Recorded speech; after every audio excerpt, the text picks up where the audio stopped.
It's a good day to brew, baby. What is up, YouTube? It's your boy Millsy, back with Hometown Commander, and we are back for a first week of March of the Machines. Millsy Brewers, man, I am so excited to finally get a new set started. Fricks Obi-Wan had so many great things, but to be honest, looking at the March of the Machines spoilers, not only are there so many new cool commanders to try, but there's so many new cards to try. And there was only one right way that we could start this set off. As soon as I saw the card that we're going to brew around today, I knew I was in trouble.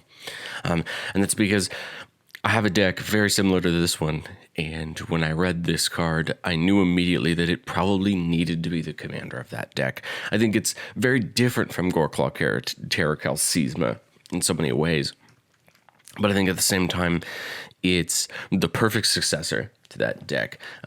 This was the second deck that I ever built, Goreclaw Terracal Seisma. Second deck I ever built. This is the deck I've had put together for the longest. I absolutely love this deck. It's everything good with mono green Stompy. It's my favorite deck to hand to new players to teach them about Commander and Magic the Gathering.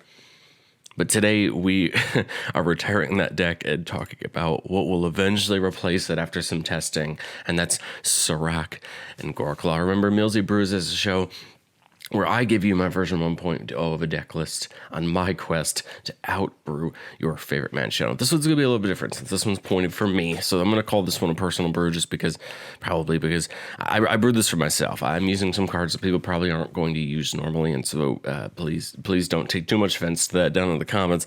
But I wanted to show you off the bat something I'm excited about, because I love brewing all the other stuff, but I also enjoy brewing stuff that I'm enjoying myself. So Surrak and Goreclaw, 4 green for 6/5, great stats. Trample, other creatures you control have trample. I mean, that's pretty great in its own, but we get an ability that took me a couple times reading it, but once I read it and understood it, I was like, man, this is crazy. Whenever another non-token creature enters the battlefield under your control, put a +1/+1 counter on it. It gains haste until end of turn. Okay, so again, coming from my Goreclaw deck, I read that ability and said, wow, I'm getting a haste enabler for every creature I'd want to play anyway, right? This is gravy. Like, yeah, you don't get the reduction, but Goreclaw still goes in the 99, right? There's plenty of other reductions in green that we have for creature spells, and I was like, man, this is killer. This is great. I mean, it's a little more expensive, but I can read into this. And then I kept reading it, and I said, wait, that's not on cast, friends. That's on ETB, which means that we get to play around with a lot of effects that we wouldn't get to in Goreclaw, like Monster Manual works really great, right? Elvish Piper, Howlback Piper. These are cards that just put something straight from your hand on the battlefield. The +1/+1 counter and haste. I was like, damn, wow, this actually is pretty solid. So let's get into the deck. And there's not much as far as elegance goes. This deck is... My favorite thing about this deck is it is low to the ground in the sense that you're just going down with creatures, big boys, slamming in, getting the game done via combat. Yes, we have ways to finish the game, but at the end of the day, that's what we're trying to do. 33 lands, because we really don't need a ton of them. I know someone's going to go, Millsy, there should be 34 or 35. There's enough mana dorks in the deck. There's enough ramp in the deck. We don't need more than this. We actually really want the support cards so we can make sure we get the exact things that we want when we want them. Beseju, Castle Garenbrig, love Castle Garenbrig. One of my favorite lands that's come out in the last 2 years, especially for green decks, because paying 4 and getting 6 mana for creatures is crazy good in a deck like this. Mosswort Bridge came back in. It actually wasn't in there before, but I think the thing about Mosswort Bridge that I like so much in this deck is... when we cast that exiled card, if it's a creature and Goreclaw's out, bang, we have, or Surrak and Goreclaw's out, bang, we have haste, right? Nykthos, because this is a deck that plays a lot of permanents, not just creatures, so that's great. And then we are playing the Snow Forests, and we'll talk about that in a second. Getting up into the enchantments, Bear Umbra still feels like it's, one, a great way to untap all of your lands and have protection up, but two, just fits thematically, right? Bear Umbra and Goreclaw. Defense of the Heart, during your upkeep, if one of your opponents has 3 or more creatures, you sack it, go get any 2 creatures you want, put them on the battlefield. There aren't a ton of creature combos in this deck, but what I think the best part about Defense of the Heart is you're just going to go pick 2 really good creatures most of the time, like one of them's Old Gnawbone or something like that, dump them on the battlefield and just generate value. I mean, Elemental Bond, we get to draw a card when a creature power 3 or greater enters the battlefield.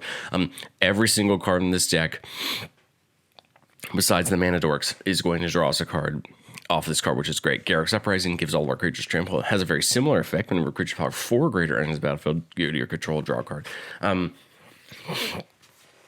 think what's becoming more relevant in this deck versus Goreclaw is when I have an automatic haste enabler, as much mana as I can generate in one turn and the more creatures I can play in one turn is going to lead to a bigger attack and potential to win the game. We're not just trying to crater hoof anymore. I think just dumping 5 creatures down in a turn is going to potentially end a player or two in a game because they all have haste, they all have +1/+1 counters, and we all have this baked in trample from Surrak and Goreclaw. So I think Garruk's Uprising is great for giving our creatures trample when Goreclaw's not down.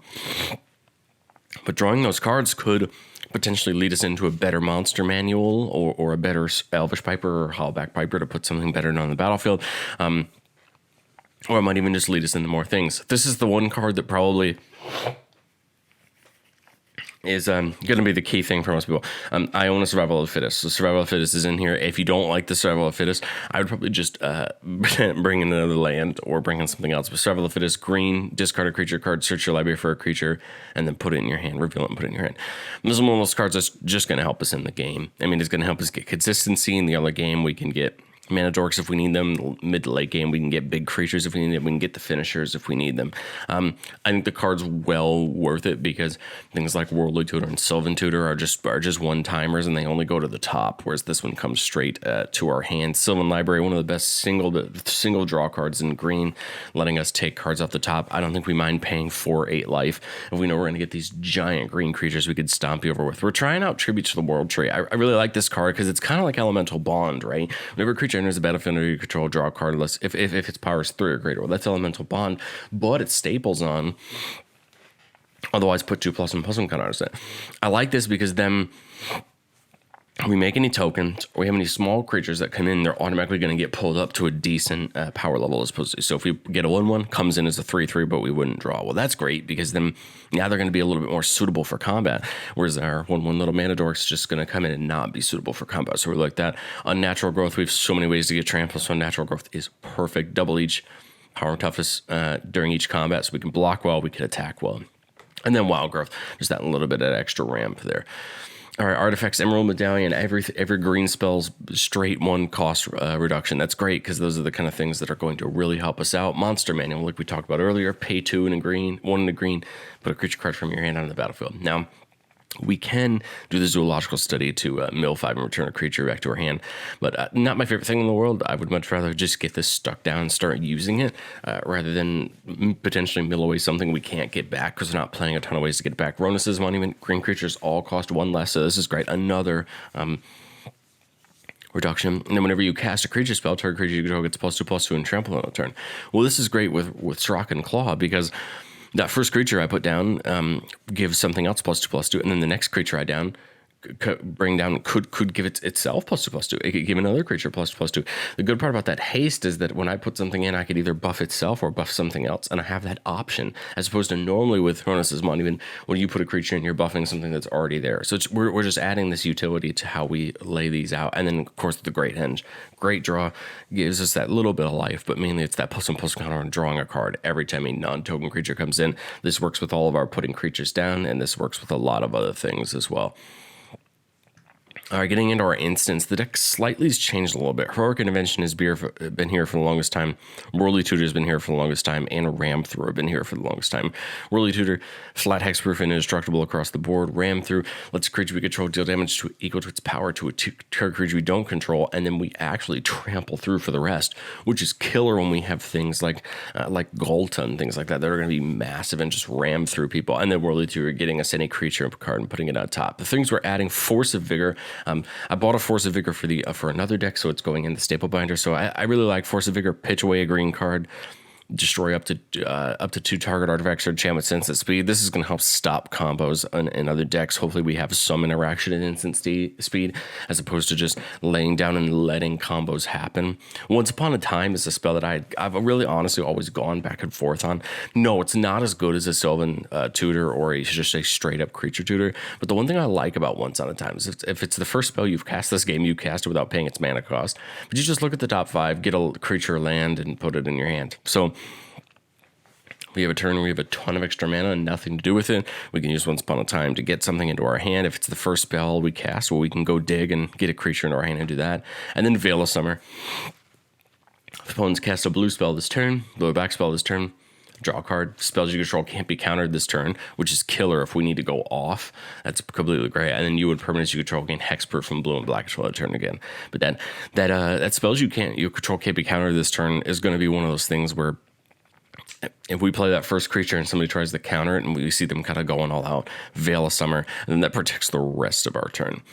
All right, getting into sorceries, and this is where the deck gets really fun. We have our normal ramp, Cultivate, Into the North, which is why I'm playing the Snow Basics, Kadama's Reach, Nature's Lore, Rampant Growth, 3 visits. Okay, so lots of ramp. Not only that, but we have Mana Dorks we'll talk about in a second.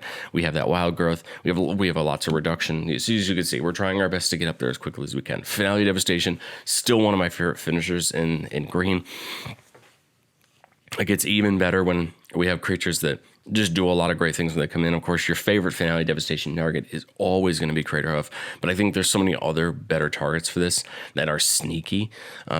One of my favorite sneaky utility creatures in this deck, because no one really considers it, is Questing Beast. Questing Beast is a house on its own. It's got great stats. But the one thing I love about Questing Beast is it says combat damage done by creatures you control cannot be prevented. Well, that's one of those things that we're playing into a really fog-heavy board or something like that, or if we know somebody has a constant miss that they're looping, or we're playing somebody who wants to turbo fog.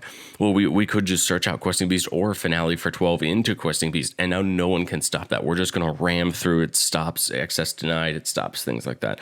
It stops those ink shields. We're just gonna ram through for that damage. Natural Order, still one of my favorite green spells in this deck, and that's just because I don't think we really realize how important going for a specific card is. So Natural Order says additional cost to cast this spell. We have to sacrifice a creature and then search your library for a green creature card, put it on the battlefield. Well, this can go get a lot of things right. This can get us Craterhoof. Again, this could get us that Questy B if we need it. This can get us so many things. And so whenever I see it, I normally save it, and it's that utility thing that could get me the Gnawbone, or get me the Craterhoof, or get me the Questing Beast, or get me something else that I need to come in and use its ability for. So I love it. It's kind of like one of those great utility cards.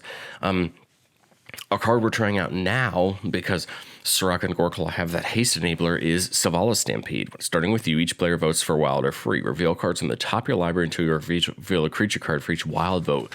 Put those creatures on the battlefield, then shuffle. You may put a permanent card from your hand on the battlefield for each free vote. Anytime you give your opponents a choice like this, what we're hopefully going to do is, if we cast Savala Stampede with a handful of creature cards, that is an absolute win. We're going to basically be able to do what we want, slam down what we want, and hopefully help us end the game again because of that haste enabling on Surrak and Goreclaw. I think a lot of people are going to be afraid to vote wild, because a lot of people might say, well, what's the worst case scenario? A smart player might say, okay, well, you either play this because your hand's full of creatures, or you play this because you think I'm going to pick the top of your library and get something better. And what you're going to do is just roll the dice, because what do you do? I mean, there's no obvious choice for your opponents, right? You hope that I'm playing this and I have nothing to put down, but that would be dumb, because what if everyone picks free and I have 3 massive green creatures in my hand that I'm putting down for 6 mana, right? So this is one of those cards that's going to force our opponents to probably make some decisions they don't want to make, and hopefully we can gain an advantage off of that and then triumph, of course, because at the end of the game, we still need to end the game. We're a creature deck, we're a combat deck. We have to end the game, and this is just an enabler. One, it's trample if Surrak and Goreclaw or no other trample enablers are out. And 2, Infect just helps end the game. Okay, before we talk about our creatures, we're going to talk about a couple of fun things on the deck. We're playing one battle. Battles are here. Sieges are here. And we are choosing to play Evasion of Ikoria because it's basically just a second copy of Finale Devastation. It says whenever it enters the battlefield, search your library or graveyard for a non-human creature card of mana value X or less and put it on the battlefield. If you search your library this way, shuffle. Well, what's great here is we don't get the buff, like we do with Finale Devastation. But this is great because we kind of get to go find exactly what we want. It says non-human, so we have to know that going into it. We can't go get a human card. But hey, 6 mana, get that Questy B. 6 mana, get that Elvish Piper. 6 mana, get that Howlpack Piper. There's a lot of things we can go get specifically with Invasion of Ikoria that really help out. And then we go on the backside that says, for each non-human creature you control, you may have that creature assign its combat damage to the or block. Man, with Trample, we are going to end games with Zalortha when it gets on the backside. Best part is, when it flips over, Surrak and Goreclaw's out, this gets haste. Because we're casting it, it's coming back in. It actually, the battle's going to leave, go onto the stack, and come back in as the creature, which means this is going to come in, get that +1/+1 counter, get haste, and Zalortha is going to be able to have a ton of fun. We're playing 3 Planeswalkers because I think all 3 of them fit exactly what we're trying to do. First off, Nissa, Set Animus can come down for 5 mana, but we really want to put it down for 7. +1 gives us that big token. Now, unfortunately, with Surrak's ability, it won't get haste, but I think we're perfectly okay with that because that -7 is going to end games. +1/+1 on each forest you control. For each forest you control and gain trample. We play a lot of forests, and so we're always going to have a lot of forests around. This is going to absolutely help us end games. So that -1 to destroy an artifact or a enchantment ain't shabby either. Nissu shakes the world. Probably one of my favorite planeswalkers, doubling the amount of mana that our forests do. We can get a land to be a creature for the top one, or for the -8, we can just go get every forest in our library and put it on the battlefield. Just completely ramp us. And then Vivien Monster's Advocate, my favorite fun creature for this deck, because it combos more than you think it does. It says you may look at the top card of your library at any time. You may cast creature spells from the top card of your library. Well, this is great because it extends our hand. It allows us to see more things. The +1 makes us a 3/3. This draws off Elemental Bond. This draws off of Tribute to the World Tree. So that's great, right? We can draw off of that. Give it a choice of Vigilance, Reach, or Trample. So we can give it Reach if we want to, if we're worried about flyers, or we can give it, Trample or Vigilance. But the -2 is the big part about Vivien and why we play it. Whenever you cast your creature spell this turn, search your library for a creature card with lesser CMC or mana value. Put it onto the battlefield, and then shuffle. My favorite way to use Vivien, and I've ended plenty of games with it, is you put Galta, which is 12 mana, but you can cast it for 2 if you have enough power of creatures on the battlefield, on the stack, and you pick Craterhoof, because Craterhoof is less than 12, or, insert card here, because it's less than 12.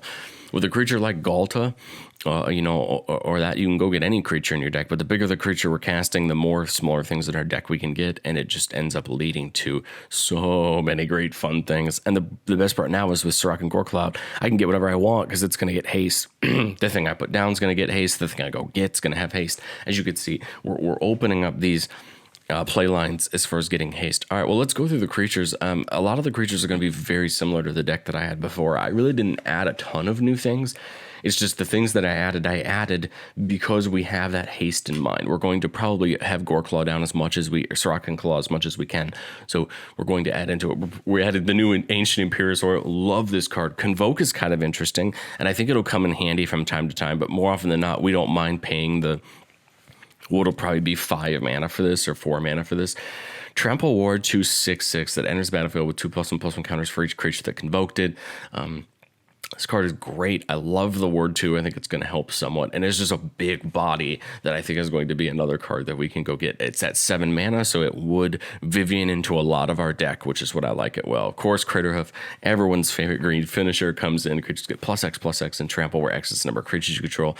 Dawnglade Region, when it enters the battlefield, we become the Monarch. As long as we're the Monarch, permanents we control of hexproof. This is going to hopefully help protect some of our things. And it is just an 8/8 for 7. There's just a big body. Defiler of Vigor, one of my favorite newer cards from the last year, especially for this deck. In addition to casting a green permanent spell, we can pay 2 life. Those spells cost green less. And then whenever you cast a green permanent spell, put a +1/+1 counter on each creature you control. So, hey, if we go on one of those big turns where we're slapping down creatures, +1/+1 counters across the board, it kind of turns into like a mini Cathar's Crusade, if you think about it, but only for green permanents. Elder Gargi, my boy, 21 Mythic. Whenever it attacks or blocks, we either get a 3/3, gain 3 life, or draw a card. Remember, with Tribute to the World Tree or Elemental Bond, or like Garrick's Pack Leader out, that 3/3 is drawing a card, which is great. Vigilance, range, trample, so big boy, and it can block well. Elvish Piper, we talked about. Green, tapping, we put a creature card from your hand onto the battlefield. Again, with Surrak and Cloud, that's a +1/+1 counter. And haste, Enra's Forerunners, when it enters the battlefield, each other creature gets +2/+2 vigilance and trample until end of turn. This is a mini Craterhoof, this is a mini game ender, depending on where we need it. This is 8, so we do have a couple creatures that cost more than 8, meaning this could be a Vivien target as well to help in the game. Garrick's Pack Leader. Whenever a creature with power 3 or greater enters the battlefield under control, we draw a card. It doesn't say non-tokens, so some of those tokens coming in can draw us a card. But really, it's just there to kind of get down if we see it early, and then kind of draw and get our hand back up. Ghalta, like I said, one of my favorite creatures in the deck. 12 mana, 12/12. Costs X less to cast, where X is the total power of creatures to control. The bigger our board is, most of the time is only going to cost us 2 green mana. And now with Surrak and Claw, it can attack the turn it comes in, friends. All right, here she is, the original commander, Goreclaw, Terra Calcisma. I was originally going to put I was originally going to go ahead and pre-order that secret lair with the Lisa Frank style art, but as soon as I saw that she was in the Multiverse Legends, I just decided to keep it. Go for this version because I absolutely love the look of it. I love the frame, I love the Tarkir frame, and I love the look of it. And she, of course, returns in the deck. Gwenna. Tap for 2 mana, spend this mana to cast creature spells, and if we cast a creature spell of power 5 or greater, put a counter on it and untap it.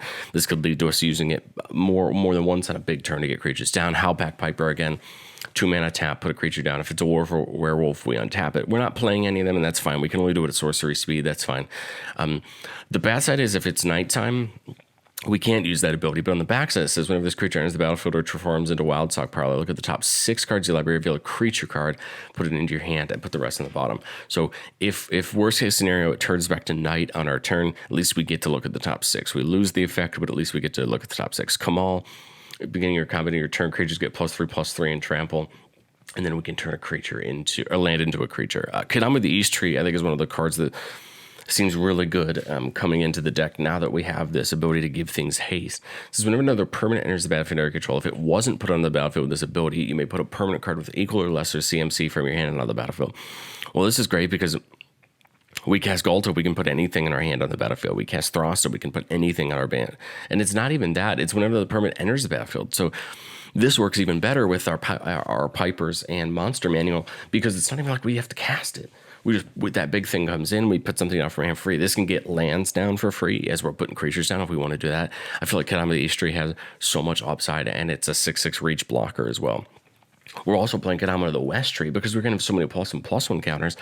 It gives all of our modified creatures trample, which is great. It's something we already would probably have anyway, but I don't mind giving it again. And then whenever a modified creature you control does combat damage to a player, we search for the library for basic land and put on the battlefield tapped. With this and a border creatures out, we're just going to ramp.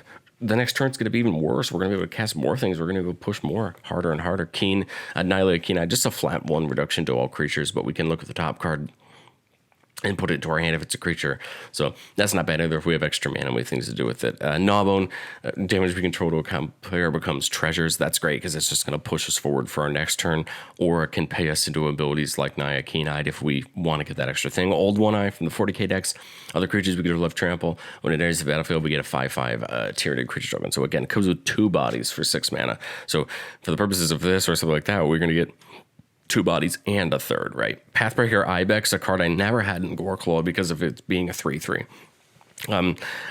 Okay, sure.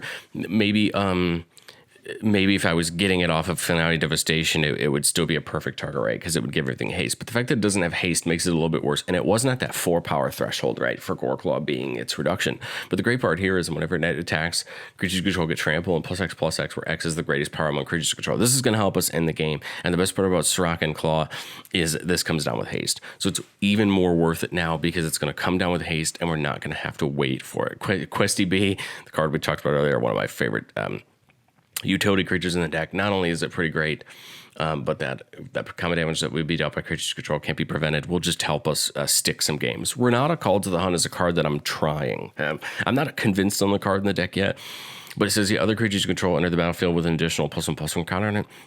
But the thing I like about Renata is, friends, that's a *3 that says its power is equal to your devotion to green.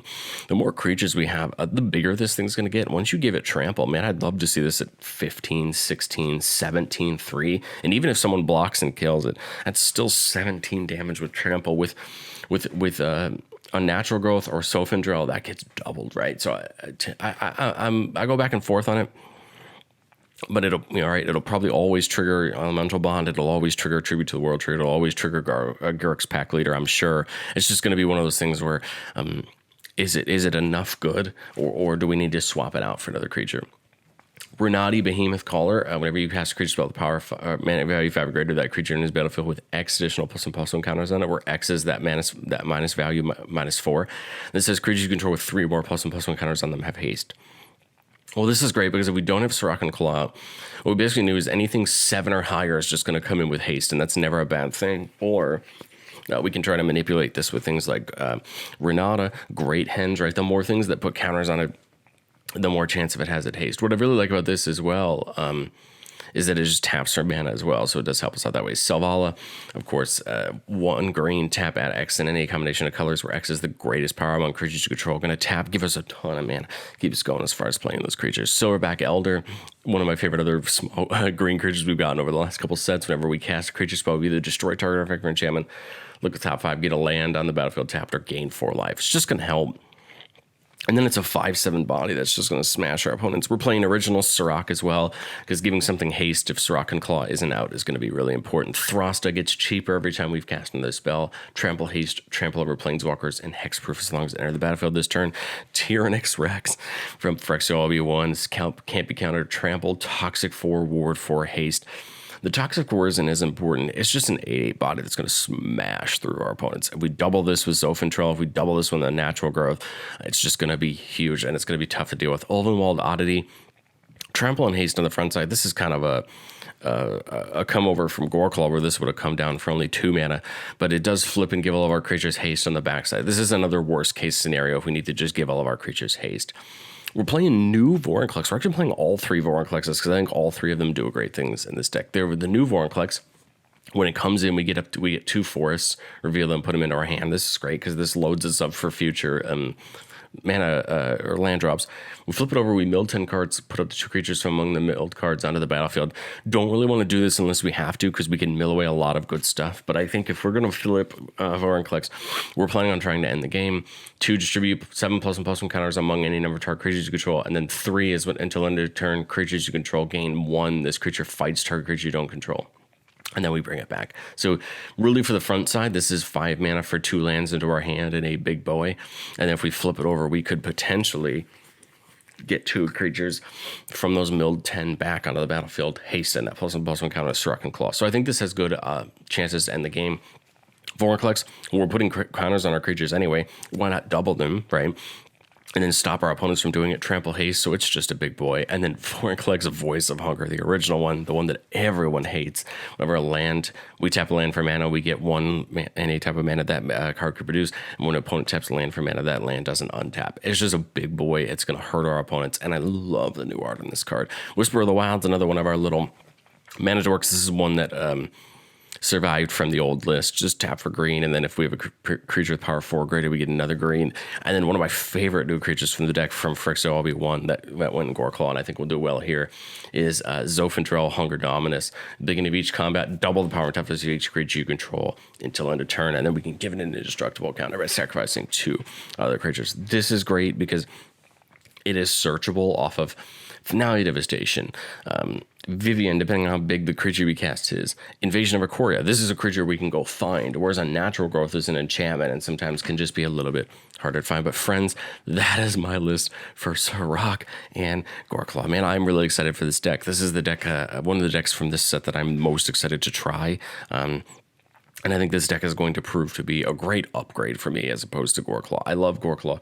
It's a deck that list that I'll never get rid of, but I think I'll always keep it around just in case. But I think this deck improves it in a lot of ways. That haste is just going to end up closing the game out more often. We get to play some new things. We get to play these monster manuals and these pipers, which is pretty great.